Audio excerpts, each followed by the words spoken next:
Welcome back, change makers. This is the Change Show with Simon Phillips, and this week's show is all about perfection. But I want to tell you how this is holding some of you back, but not for the reason you may be thinking. Not because perfectionism is bad, not because perfectionism is stress-inducing. The reason it's holding you back is because many people don't actually strive to be perfect.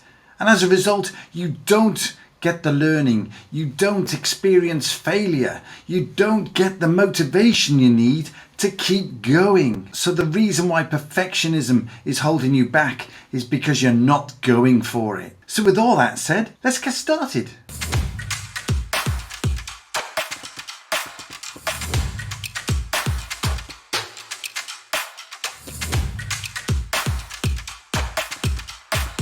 So this is the Change Show with Simon Phillips. Simon Phillips TCM for those of you looking for it on YouTube.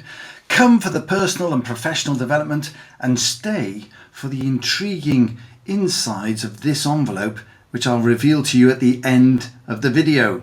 Let's start this episode on why perfection is the enemy of good by looking at the definition of good. Are we going to be happy with good by the time I've finished? I don't think so. So, good, you've heard me say before, 80-20 rule, Paretos Law. If it's 80% done, it's probably good enough. Well, let's have a think about that in a little bit more detail. What we're admitting, if we're completing 80% of it and leaving 20% on the table, is there's 20% more room for it to be even better. So I'm going to talk about some times when 80% is good enough, but just for your own reference, when you're putting your heart and soul into a project, or when you've decided you want to do something, ask yourself, is 80% good enough? And is even the phrase good enough for you? Think about it. When we put things in a scale, we say, this is bad, this is poor, this is good, this is great, and this is perfect. So why are we settling for the good? And the other aspect of this that you can ask yourself every now and again is just put yourself through a little integrity test.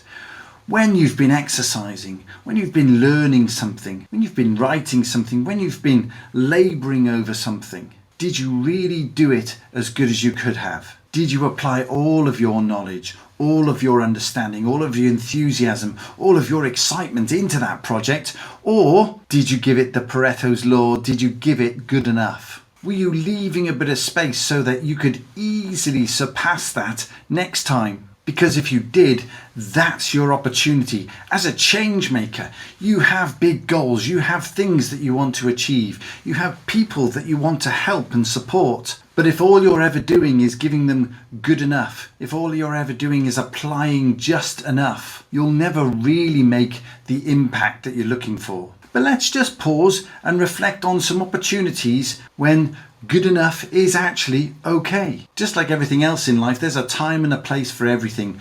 And Pareto's Law has a time and a place. And the first of those is when we're just putting out a draft.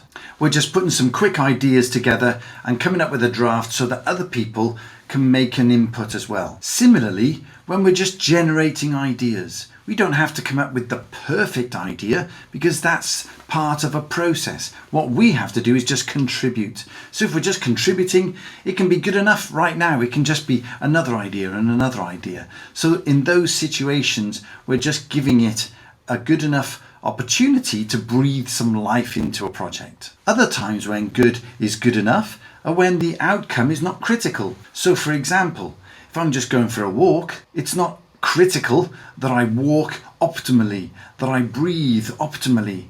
If I'm just going out for a walk or having a conversation with someone, I just need to be there for them. I don't have to be thinking about every aspect of that walk. Or if we're just playing a game for pleasure, say we're playing a game of tennis, we don't have to be Djokovic or Federer in those moments. We just have to be good enough to get the ball going back and forth and enjoy ourselves. But the biggest one I want you to get out of your head is you don't have to be perfect to just get started. So this is the one you've heard me say before. Don't wait until you're perfect. Just start, because in starting, we will learn. Whereas the procrastinator or the person who fears failure doesn't even start. So for us, we just want to get started. We want to see what it's like, test it, understand it better, so we don't have to be perfect. We go in with a mindset of, I'm learning. Okay, let's think of some circumstances where it isn't okay not to be perfect. Just imagine you're sitting there. You've done your seatbelt. You've been through the pre-flight safety instructions, and the pilot comes over and says, welcome on board. I'm going to give you everything I've got. I haven't actually done this very often, but I promise you I'll do my best. I've been reading all about Paretos Law, so as long as roughly 80% of the things that I do up here in the cockpit are good, we should be fine, shouldn't we? I think I'd be wanting to get off, wouldn't you? How about the people who put all the code together to ensure that our credit cards stay safe? What if they just decided, that bit of code is good enough. It's not going to work for millions of people across the planet because their cards will be stolen or the information will go missing. But, I've done a good job today. I've put my hours in. Or finally, what about all the pharmacists working on the medications that we need to stay alive, to stay vital? What if they put in an effort that was just 80%? It was good enough.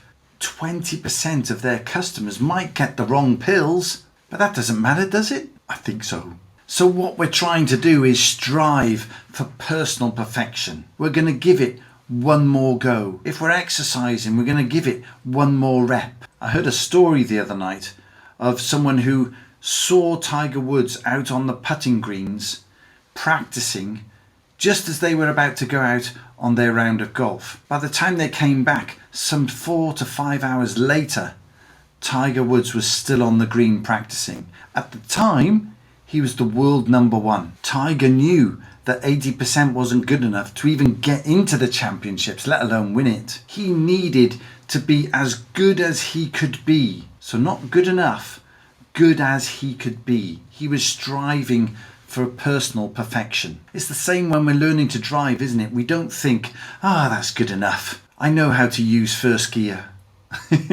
Actually, we're trying to get to a point where we can drive without thinking. It becomes instinctive, and at that point we're probably safe enough to be on the road. Now sometimes the piece of work that we're doing does not create a perfect outcome. So what do I mean by that? Well, sometimes we're doing something that contributes to the outcome, and in that case I still give it my best. I still do my best to make it as good as possible, but I know that if it isn't perfect, it's going to be going on to somebody else who will be applying their knowledge and understanding and experience to make it even better. So I don't hold things up. I make things as good as they can be from my own experience, but I know that it's going on and helping somebody else do an even better job. So in that team environment, perfection actually grows out of all of our contributions. So what holds us back? Why don't we aim for perfection every time? Well, for many people, it's a fear of failure. If I say I've only put 80% effort into that, then you can't criticize me, can you?